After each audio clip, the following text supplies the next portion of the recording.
Hi, Jack Canfield here with another segment of Talking About Success, and I have the pleasure of having a wonderful guest today that I've actually gotten to know over the last couple of days.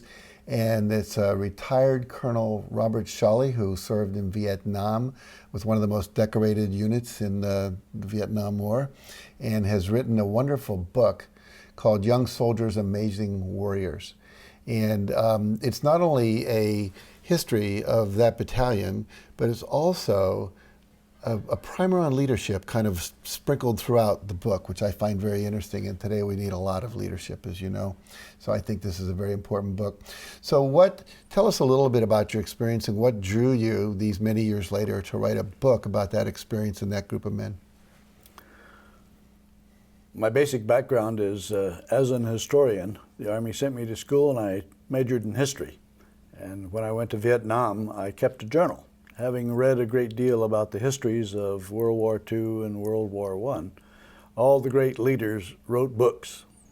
And so I figured, well, at some point in time, perhaps I might do something with that. And so I kept a journal.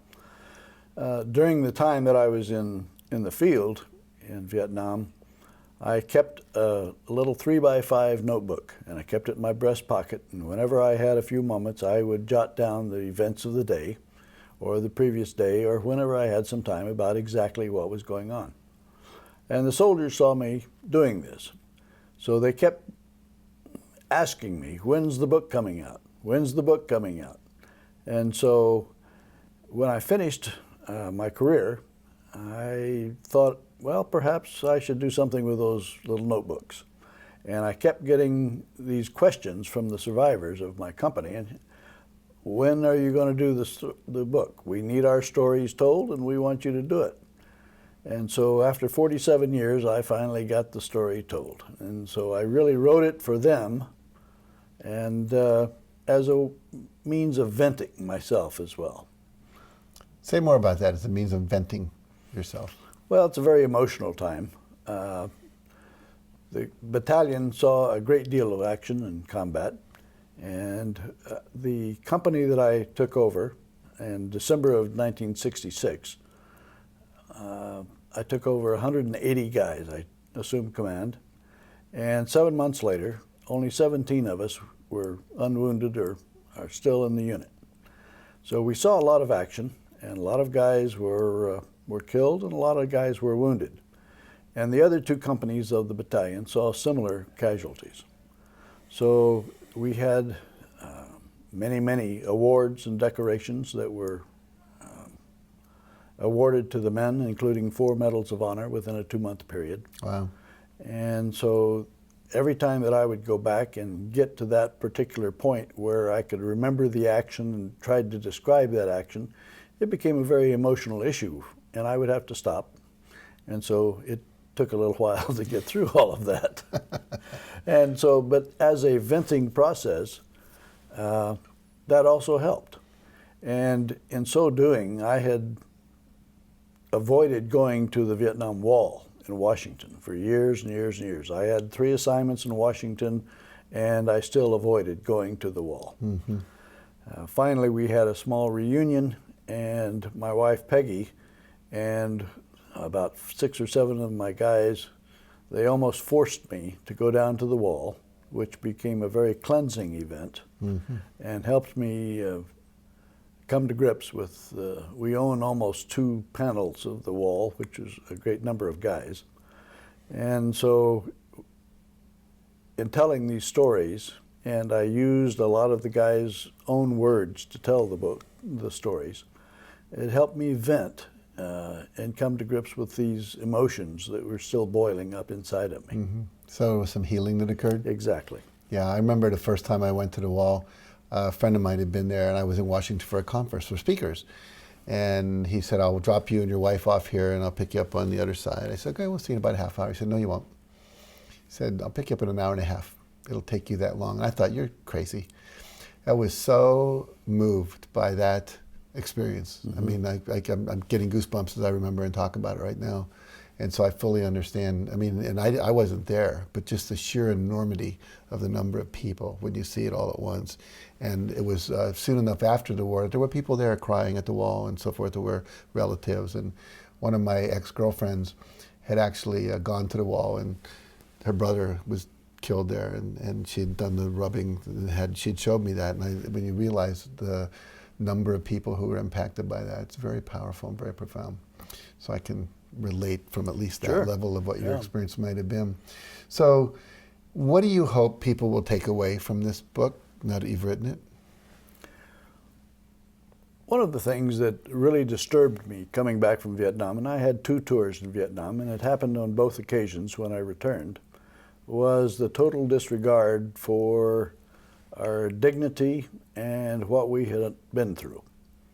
I landed in San Francisco in 1967, and in order to get to the airport, I had to go through a line of jeering college students or other protesters, and was called baby killer, and they spit on me and all of this sort of thing. I was completely surprised and flummoxed by the entire thing.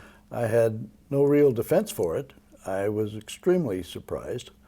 And finally, I just got on the airplane and flew away, and never really came to grips with how we were treated. I compare that to a come back home thing from Desert Storm, where we landed in a small town in Vermont, and we had to refuel the aircraft.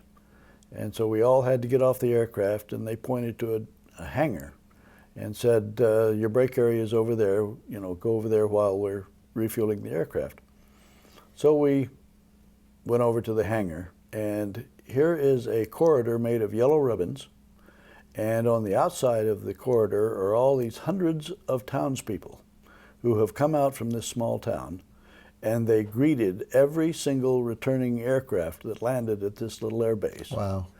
And at the end of the corridor, there was a little wagon that said, this bud's for you, GI. And so you got a free beer. And then they had hot dogs and hamburgers for free. And then once everybody was inside and had gone through the corridor, the townspeople then kind of intermixed with us and got us to sign their T-shirts. And there was one lady who had 5,000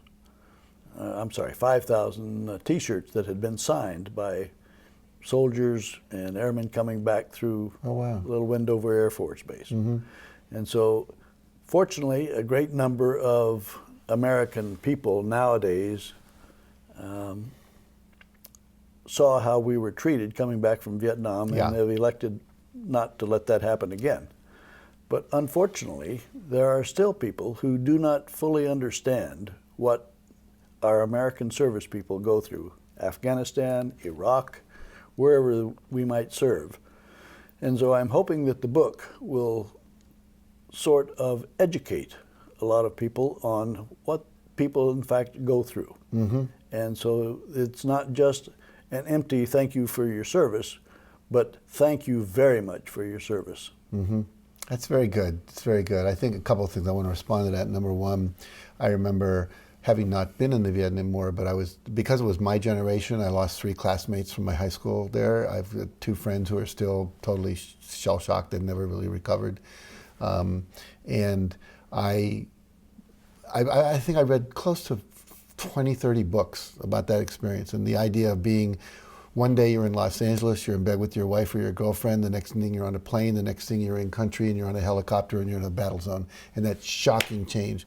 And that same shocking change of coming back to this country, which you've been counting the days until you get to go home, and then you get greeted by that.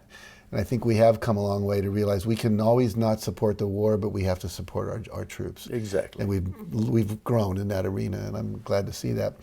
So I really want to encourage people to read this book. I think you've done a really good job of writing a great book. Thank you very much. It's the kind of book that we all need to read. I'm a big believer in understanding all of humanity, really having that brotherhood of whether it's a grocer or a soldier or a doctor or someone living in Calcutta in the ghetto. It's all part of our humanity. And the more we understand each other, the more we have compassion for each other, and the more we can just be brothers and sisters together. And I will say thank you very much for your service, sir. Thank you very much, I really mean Jack. it from the bottom of my heart. And Young Soldiers, Amazing Warriors, and they can get your book, I assume, in most of the normal places. You can buy it on Kindle, on Amazon, or on our website. And your website is? www.youngsoldiersamazingwarriors.com. Very good, very good. Well, thank you very much. I appreciate, again, you being with us. Thank you. And I really think if you want to consider yourself someone who is really fully knowledgeable about everything that's going on in the world, this might be a really good read for you. And if you know anyone who's in the service, or someone who has a family member of someone who's in the service, and you want to give them something to read that might educate them and also expand their capacity to understand what's going on, really encourage the book. So I want to encourage all of you to come back next time, and until then I want you to go out, and because we have people like this defending our liberties, you have the opportunity to go out and to create the life of your dreams. So make sure you don't squander that right. Go do it.